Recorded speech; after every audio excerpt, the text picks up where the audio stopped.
નમસ્કાર દર્શક મિત્રો, દૂરદર્શન કેન્દ્ર ખાતેના આજના આ કાર્યક્રમમાં હું ગોરલ આપ સર્વે દર્શક મિત્રોનું હાર્દિક સ્વાગત કરું છું.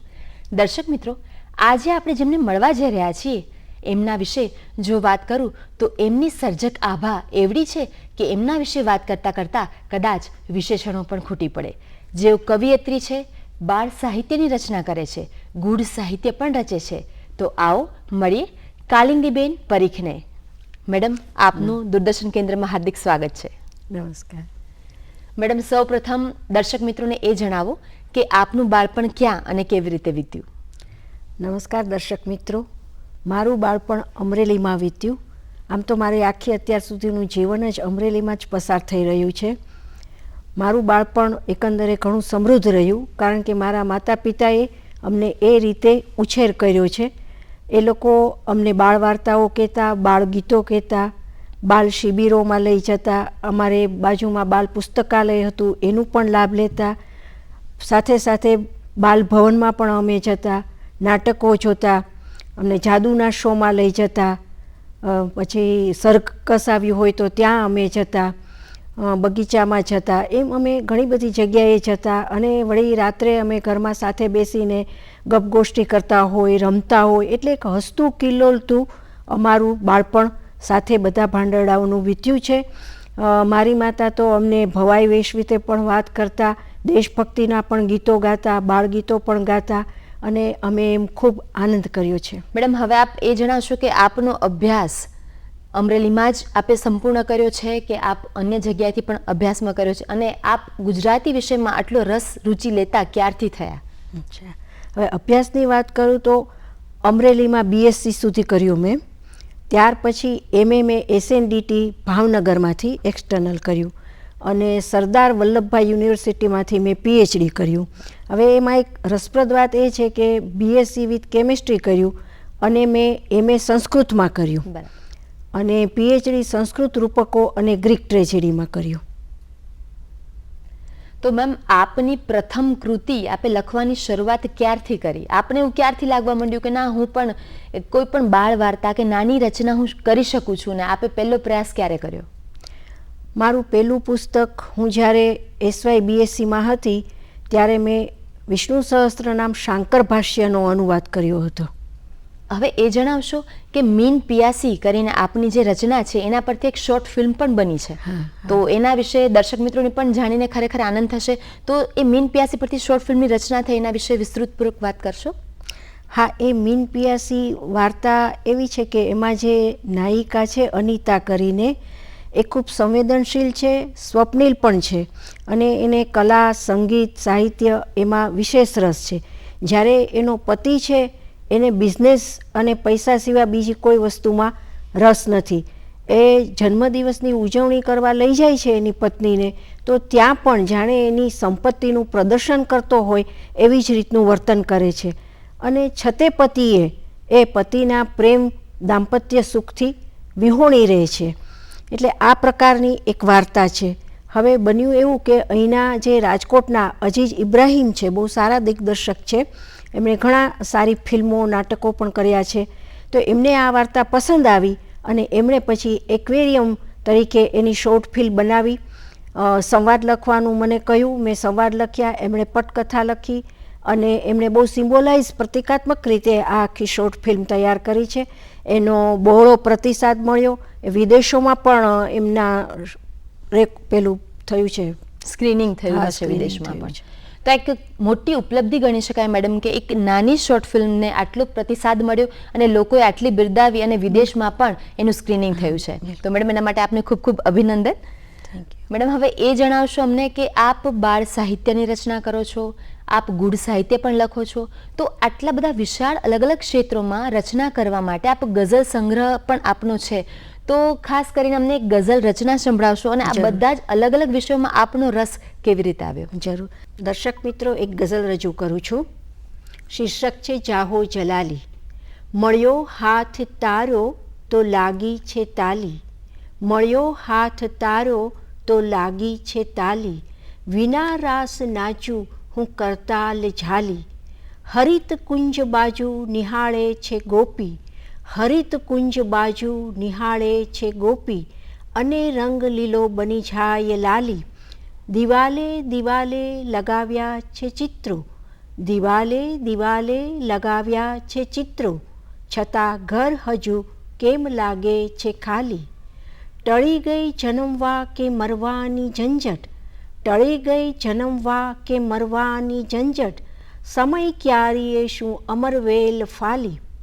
ફકીરી તો કેવળ છે કાયાની ઓળખ, ફકીરી તો કેવળ છે કાયાની ઓળખ, અમારે તો અંદરની જાહો જલાલી. મળ્યો હાથ તારો તો લાગી છે તાલી, વિના રાસ નાચું હું કરતાલ ઝાલી. આભાર દર્શક મિત્રો. હવે આપણે જુદા જુદા સ્વરૂપ વિશે જે ખેડાણ કર્યું છે એના વિશે વાત કરીએ.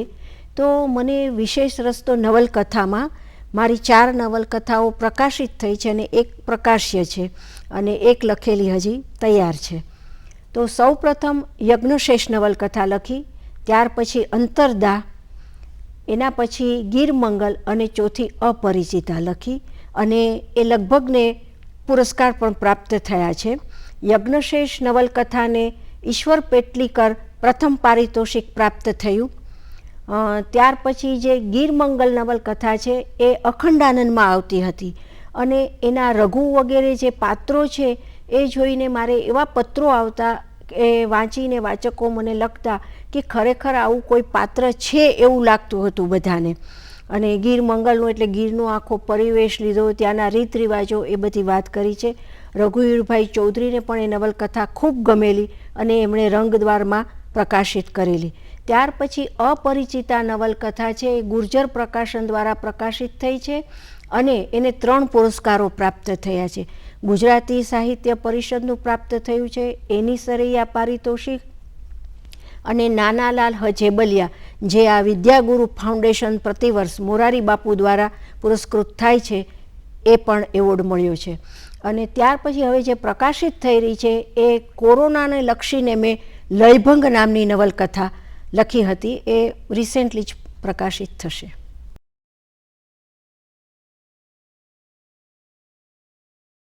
મેડમ, હવે મને ખાસ એ જાણવાની ઈચ્છા થાય કે આપ અલગ અલગ ક્ષેત્રોમાં સર્જન કરી રહ્યા છો, તો જે બાળ વાર્તા આપ રચો છો તે બાળકોને સ્પર્શી જાય, બાળકોના હૃદય સુધી પહોંચે એવું સાહિત્યનું સર્જન ખરેખર આજના સમય માટે એક પડકારરૂપ બની ગયું છે. કારણ કે બાળકોને દરેક રસરૂચિ, દરેક વિષય સાથે કોઈ સંલગ્ન હોય એવું લાગતું નથી. તો બાળકોને રિલેવન્ટ એવા પાત્રો, એને રસરૂચિ પડે એવી વાર્તાનું સર્જન આપ કઈ રીતે કરો છો તેના વિશે વાત કરશો?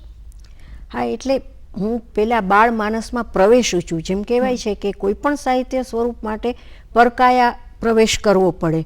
તો બાળકો માટે તો ખાસ કરવો પડે, બાળક બની જવું પડે. અને મારા માટે બાળક એટલા માટે બની જવું સહેલું બને છે કે મારી માતા છે ને એની અંદર અત્યારે 94 વર્ષની છે, પણ એની અંદર હજી પણ એક રમતિયાળ બાળકી પડેલી છે. અને સદભાગ્યે આખું જીવન મારે મારી માતા સાથે જ પસાર કરવાનું થયું, એટલે મારામાં પણ એની સાથે રહી રહીને એક બાળકી સદાય જીવંત રહે છે. અને એટલે બાળકોને શું ગમે એ બહુ જલ્દીથી જાણી લેવાય છે અને એમની સાથે આમ જાણે કે સામે બાળકો જ હોય લખતી વખતે એવી રીતે એક તાદાત્મ્ય સધાય છે અને એમને શું ગમશે એમ માનીને લખાતું જાય છે. મેડમ, હવે મને એ પૂછવાની ઈચ્છા થાય કે આજની યુવા પેઢી છે એ વાંચનથી વિમુખ થતી જાય છે. દિવસે ને દિવસે લોકો પાસે હવે સોશિયલ મીડિયાના માધ્યમ દ્વારા, અનેક પ્રકારના સાધનો દ્વારા એને પુસ્તક હાથમાં લઈ બેસી અને વાંચવું એ ગમતું જ નથી. તો આવા સમયગાળા દરમિયાન જે નવલકથાઓ નવી નવી આવે છે, જે રચનાઓ એના માટે કરીએ છીએ, તો એ વિમુખ થયેલી યુવા પેઢીને આપણે વાંચન તરફ કઈ રીતે દોરી શકીએ? સરસ પ્રશ્ન છે. એમાં મહત્ત્વની વસ્તુ સોશિયલ મીડિયા તો ખરી, એને કારણે વાંચન રસ ઘટ્યો છે એ વાત સાચી, પણ બીજી વાત એ પણ છે કે આજના યુવાનોને જલ્દી કશુંક બની જવું છે, વધુને વધુ પૈસા પ્રાપ્ત કરવા છે, વધુને વધુ જોબમાં પ્રમોશન લઈ અને પોતાની તરક્કી કરવાની, અને ખાસ તો મા બાપે અને આસપાસના માહોલ, શિક્ષણનું જે સંકુલ છે એ બધાની એક એવી ઇમ્પેક્ટ એ લોકોના માનસની અંદર થોપી દેવામાં આવી છે કે જો તમે ડૉક્ટર થશો, એન્જિનિયર થશો, MBA થશો તો જ તમે કાંઈક જીવનમાં આગળ વધી શકશો. આને કારણે યુવાન પેઢી છે એ કલા સાહિત્ય એનાથી વિમુખ થવા લાગી. એને આર્ટ્સ ફેકલ્ટીમાં રસ જ નથી રહ્યો. એને એમ જ છે કે અમે વિજ્ઞાન કે ટેકનોલોજીના ક્ષેત્રમાં આગળ વધીશું તો જ અમે કંઈક જીવનમાં પ્રાપ્ત કરી શકીશું. અમારી પાસે પૈસા હશે, મોટર ગાડી હશે, બંગલાઓ હશે તો જ સમાજમાં અમારું સ્ટેટસ જળવાશે. હવે આને કારણે શું થયું છે કે એના મોટાભાગનો સમય છે એ જોબમાં એને આપવો પડતો હોય છે, એટલે એની પાસે વાંચવા માટે સમય બહુ ઓછો રહે છે. બીજું કે ઘરની અંદર વડીલો હોય કે મા બાપ હોય એ પણ સાહિત્યની વિમુખ થતા ગયા છે.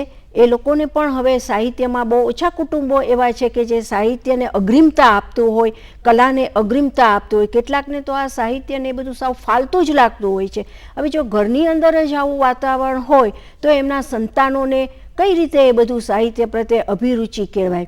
એટલે કેટલાક આપણા કન્સેપ્ટ છે, વિચારો છે, એમાં પરિવર્તન લાવવાની જરૂર છે. આ ઉપરાંત જોબ ઉપરાંત પણ જીવનમાં કશુંક છે. તમે માત્ર વ્યવસાય નથી, તમારું સાચું વ્યક્તિત્વ વ્યવસાય ઉપરાંત તમે શું છો એ તમારું સાચું વ્યક્તિત્વ છે. એવી જો આપણે યુવા માનસની અંદર ઇમ્પેક્ટ નાખી શકીશું તો ચોક્કસ મને લાગે છે કે કલા, સંગીત, સાહિત્ય એવા બધા ક્ષેત્ર તરફ એની અભિરુચિ કેળવાશે. મેડમ, હવે મને એ પૂછવાની ઈચ્છા થાય કે આપણે વાત કરી કે વાંચન તરફ યુવા પેઢી વિમુખ થઈ રહી છે, તો અત્યારનો એવો કયો વિષય છે કે જે આપને એવું લાગે છે કે યુવા પેઢી એ વાંચે છે હજી આજે પણ, એને રસરૂચિ છે, તો એવા અમુક વિષયો છે કે જે યુવા પેઢીને આજે પણ અસર કરે છે, તો એના વિશે આપ વાત કરશો? એટલે યુવા પેઢી આજે વાંચે છે જ ઓછું, અને એને ગમે છે તો કેવું ગમે છે, ફેશનને લગતું હોય, સિનેમાને લગતું હોય કે પછી ક્રિકેટને લગતું હોય, વિજ્ઞાનને લગતું, ટેકનોલોજીને લગતું હોય, એવું વધારે ગમતું હોય છે. પણ આપણે જે નવલકથા કે કવિતાની વાત કરીએ છીએ એના માટે તો આપણે હમણાં જેમ કહ્યું તેમ બાળપણથી જ એ જ્યારે બાલ મંદિરમાં હોય, પ્રાથમિક શાળામાં હોય ત્યારથી જ આ બધું એને કલ્ટિવેટ કરવાની જરૂર છે. જેમ એક છોડને આપણે કલ્ટિવેટ કરતા હોઈએ છીએ એ જ રીતે આનું કેરિંગ કરવું બહુ જરૂરી છે. મેડમ, આપણને આટલા બધા એવોર્ડ્સ મળ્યા છે, તો આપની લાગણી, આપના પરિવારજનોની લાગણી, અને હજુ આપ એવું જણાવો છો કે હજી નવલકથાઓ આવે છે તો એને પણ ભવિષ્યમાં એવોર્ડ મળવાના જ છે એવી અમને ચોક્કસ ખાતરી છે.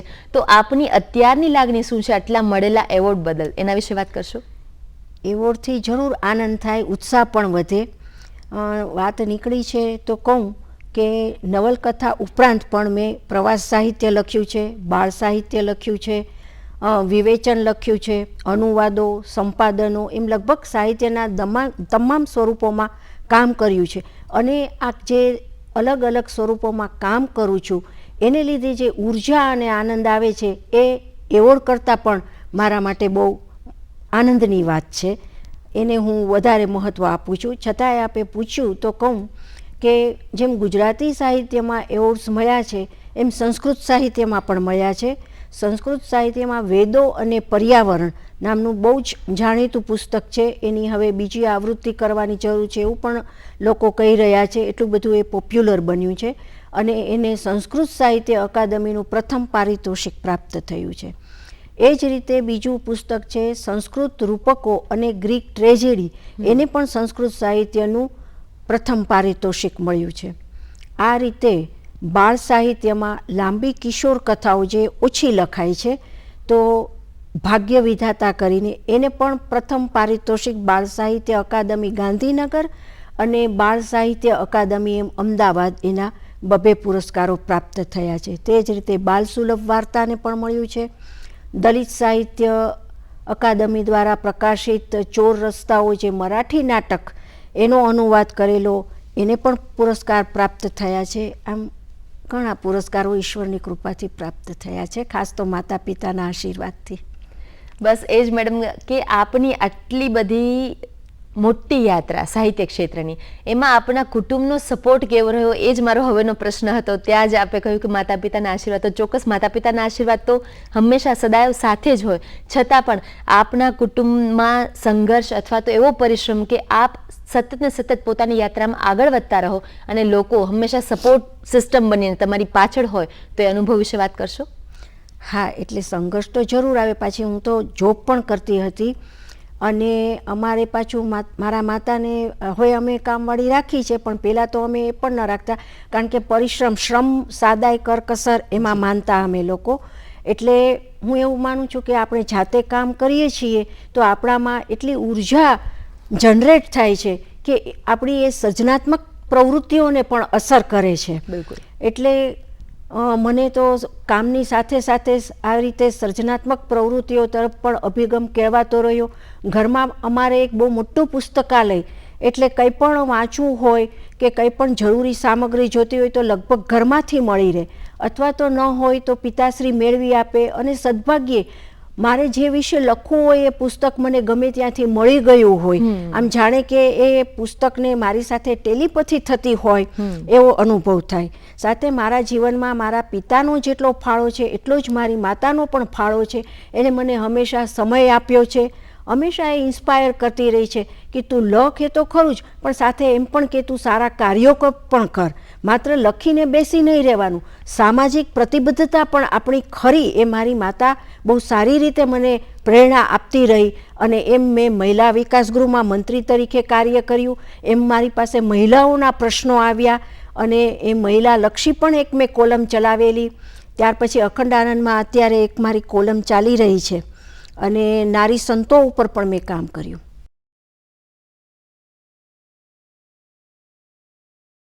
મેડમ, તો આપણે આટલું બધું સાહિત્યનું સર્જન કર્યું છે, તો આપની કોઈ કૃતિ પ્રિય તો હશે જ. તો એ પ્રિય કૃતિ વિશે જણાવશો ને ક્યારે આપે લખી હતી, તો એના વિશે વાત કરશો? હા, મારી પ્રિય કૃતિ હમણાં જ રિસેન્ટલી એક પુસ્તક બહાર પડ્યું વિશ્વકોશ ટ્રસ્ટ દ્વારા. કુમારપાળ દેસાઈ સાહેબનો ખૂબ આભાર માનું. દલપતભાઈ પઢિયાર, બળવંતભાઈ જાની, નિરંજન રાજયગુરુએ પ્રસ્તાવના લખી આપી, અને એ લોકોને પણ આ પુસ્તક ખૂબ ગમ્યું છે અને માઇલસ્ટોન તરીકે એમણે એમનો ઉલ્લેખ કર્યો છે. તો એવું આ પુસ્તક છે ભારતીય નારી સંતોનું કાવ્યાકાશ. અને એ 2019થી શરૂ કરેલું. પહેલાં તો કુમારમાં એની એક લેખમાળા આવતી હતી, અને પછી મને એમ થયું કે હજુ બીજા થોડા નારી સંતો વિશે આપણે પ્રયત્ન કરવો જોઈએ. અને ક્યાંક ને ક્યાંકથી મને ક્યાંક પુસ્તક રૂપે મને મળી ગયું સાહિત્ય, ક્યાંક મને છૂટક લેખ દ્વારા મળ્યું. એમ મારી સંશોધન વૃત્તિને હું સંકોરતી રહી, અને અંદાજે 80થી પણ ઉપર એટલા નારી સંતો ઉપર, એના જીવન કવન ઉપર કામ થયું. અને આ પુસ્તક એટલા માટે ગમ્યું કે આજે જે સ્ત્રીઓ બળવો પોકારી રહી છે સમાજ વ્યવસ્થા ઉપર, તો આજથી ઘણા વર્ષોની પણ સદીઓ પહેલાં, લગભગ 14-15મી સદીથી આપણે શરૂઆત કરીએ તો ત્યારે જે આ નારી સંતોએ બળવો પોકાર્યો ને, એક વિદ્રોહ હતો, અને એ પોઝિટિવ વિદ્રોહ હતો, નહીં કે નેગેટિવ. એમનો જે આ જે વિદ્રોહ હતો એ સત્યાગ્રહી સ્વરૂપનો હતો. અને ગાંધીજીએ એટલે જ મીરાને પ્રથમ સત્યાગ્રહી કહી હતી. એમણે જે જે કૌટુંબિક હોય કે સમાજ હોય એની સામે જે એમણે માથું ઉચક્યું, એ પરંપરાની સામે માથું ઉચક્યું. અને એમનું જે પીઠબળ હતું, એમનું જે કેન્દ્ર હતું, એ અધ્યાત્મની સત્તા હતી. એ કોઈ ડિગ્રી કે એવા કોઈ પાવરની કે આધુનિકતાની નહોતી. એ આધુનિકતા અને પરંપરા, એ બંનેથી ઉપર ઉઠીને એક જે સર્વકાલીનતા, શાશ્વતીની મુદ્રા કહી, એ શાશ્વતીની મુદ્રા લઈને એ આ નારી સંતોએ પોતાના જીવનની અંદર જીવન પણ જીવ્યા અને કવન પણ કર્યું. અને એક જાણે કે એમણે મુક્તિનું આખું આકાશ ખોલી આપ્યું. એ આ પુસ્તકની અંદર મેં દર્શાવ્યું છે. અને એટલે મારી આ કૃતિ, એ મારા લગભગ 30 પુસ્તકો પ્રકાશિત થયા, એમાં સૌથી પ્રથમ આ પુસ્તક. અને ત્યાર પછીના બીજા ક્રમે પુસ્તક હોય તો એ અપરિચિતા નવલકથા છે. એમાં પણ જે છાયા નામની નાયિકા છે, એમાં 3 આમ તો નાયિકા છે, એક છાયા છે, ભામતી છે અને શીલકુંવર. આ 3 નારીઓ પણ પોતાના જીવનમાં જે વ્યથાઓ છે, વેદનાઓ છે, એનું નિરૂપણ સરસ રીતે અહીં મેં કરેલું છે. કિરીટભાઈ દુધાતને ખૂબ ગમેલું. એમણે કહ્યું કે આ એક આધુનિક નવલકથા છે, અને બેને કલાત્મક રીતે નિરૂપણ કર્યું છે. એનું મને આત્મશ્લાઘાની પણ ગૌરવ છે કે મારે જે વાત કરવી હતી નારીઓની વેદના વિશે અને એમની ચેતના વિશે, એને હું આલેખી શકી. અને છેલ્લે આમાં પણ મુક્તિની વાત કરવામાં આવી છે. તો મેડમ આપની આ સમગ્ર યાત્રા દરમિયાન આપણે સંઘર્ષ પણ ઘણો જ પડ્યો હશે, કારણ કે બધું જેટલું સ્મૂધલી જેના ફ્રૂટ્સ દેખાતા હોય છે ને એટલું રિઝલ્ટ મેળવવું સહેલું હોતું નથી. તો આપની આ યાત્રા દરમિયાન આપને પડેલી મુશ્કેલીઓ વિશે વાત કરશો? મુશ્કેલીઓ પડી છે પણ એટલી બધી નથી પડી. અને કોઈ પણ મુશ્કેલી હોય, મારું એવું કે હું લખતી હોઉં અને કોઈ આવી ગયું હોય અથવા મને કંઈક કામ ચીંધવામાં આવ્યું હોય તો મને કંઈ વાંધો ન આવે, હું ફરીને પાછો એ તંતુ જાળવી શકું છું. જોબ કરતી હતી તો જોબમાં પણ ઘણી વખત એવું થાય કે જવું પડ્યું, આપણે લખતા હોઈએ અને એ જ વખતે કંઈક કોલ આવ્યો હોય તો આમ તો અમારી તો ડ્યુટી એવી જ હતી કે પછી કાંઈ અમને લગભગ કોઈ બોલાવે નહીં, પણ ક્યારેક કશું પૂછ્યું હોય તો જવાબ આપવો પડ્યો હોય કે કોઈક વખત એસેન્શિયલ ડ્યુટીના ભાગરૂપે જવું પડ્યું હોય તો મને કાંઈ એનાથી કંઈ વાંધો ન આવી જાય. કે કુટુંબમાં એવો કાંઈક પ્રસંગ બની ગયો કે કોઈ મહેમાન આવી ચડ્યું તો એવું ન લાગે કે મારું કામ આ રજળી પડ્યું છે કે ક્યાં આવી ચડ્યા. કારણ કે સર્જકતા એ એવી વસ્તુ છે કે જો તમે એની સાથે પૂરેપૂરી નિસ્બત જાળવતા હો તો જેમ એક બાળક હોય એ બાળક તમારી પાસે આવી અને તમારા ખોળામાં બેસી જાય તો કંઈ તમને થોડી ચીડ ચડે છે. તો એવું જ મેં હંમેશા માન્યું છે અને કોઈ પણ પરિસ્થિતિમાં હું લખી શકું છું. મને એવું નથી કે ચોક્કસ સમય હોય કે ચોક્કસ માહોલ કે પરિવેશ હોય તો જ હું લખી શકું. મારે તો ટેબલ ખુરશી ઉપર પણ લખવાની ટેવ નથી, હું તો ખોળામાં બેસીને પણ લખી શકું છું. એટલે મને મુશ્કેલી જેવું જ નથી લાગતું, બહુ સાચી વાત કહું તો. કારણ કે જ્યારે તમે કોઈ પ્રક્રિયાને સહજ રીતે કેળવો છો તો પછી તમને મુશ્કેલી રૂપ નથી જણાતું. જો પ્રેમ હોય, માતાને પોતાના બાળક માટે પ્રેમ હોય તો એ ગમે એટલા તોફાન કરે કે એની સાડી બદલાવે તો એનાથી કંઈ એ નારાજ નથી થઈ જતી. એમ જીવનમાં આવતા જે હર્ડલ્સ છે એનાથી કંઈ હું નારાજ નથી થતી. એટલે મને મુશ્કેલી જેવી જ નથી લાગી, બહુ સાચી વાત કહું તો. અને આ એક એટીટ્યૂડને કારણે જ આજે આપણે જેટલા એવોર્ડ્સ મળ્યા છે, જેટલી સફળતાની ટોચ પર આપ છો, એ કદાચ આવા વ્યક્તિઓને જ સાંપડે છે. કારણ કે જેને મુશ્કેલી જ નથી લાગતી, મુશ્કેલી તો આવે ને હર્ડલ્સને પાર કરીને જ આપણે નવી સફળતા મેળવીશું. આ અપ્રોચ જેનો છે એમને જ ઈશ્વર ખરેખર ખરી સફળતા આપે છે. મેડમ, આજની યુવા પેઢી જે વાંચનથી વિમુખ છે, જે સોશિયલ મીડિયા તરફ આટલી વળગેલી છે, તો એમને કવિયત્રી અથવા તો ગુજરાતી સાહિત્યમાં પોતાનું પ્રદાન આપવા માટે આપનો સંદેશો શું હોઈ શકે? હા, યુવા પેઢીને એ જ મારે સંદેશો આપવાનો કે ગમે તેવી પરિસ્થિતિ આવે તો પણ સૌથી પહેલાં તો આત્મહત્યા કરશો તો જ નહીં, પણ એવું વિચારશો પણ નહીં. અને જો વિચાર આવી જાય તો એને તરત જ ખંખેરી નાખશો. કારણ કે આજે આ કિસ્સાઓ બહુ બની રહ્યા છે. બીજું, તણાવથી દૂર રહેવાને માટે એકાદ હોબી એવી જરૂર વિકસાવો કે જેને કારણે તમે ગમે એટલા તણાવ વચ્ચે હો તો પણ ફ્રેશ થઈ જાઓ અને સદા ખુશ રહો. આજે આપે જે અહીંયા માહિતી પ્રસ્તુત કરી એ બદલ દૂરદર્શન કેન્દ્ર વતી હું આપની ખૂબ ખૂબ આભારી છું. ધન્યવાદ. હું પણ દૂરદર્શન કેન્દ્રની આભારી છું.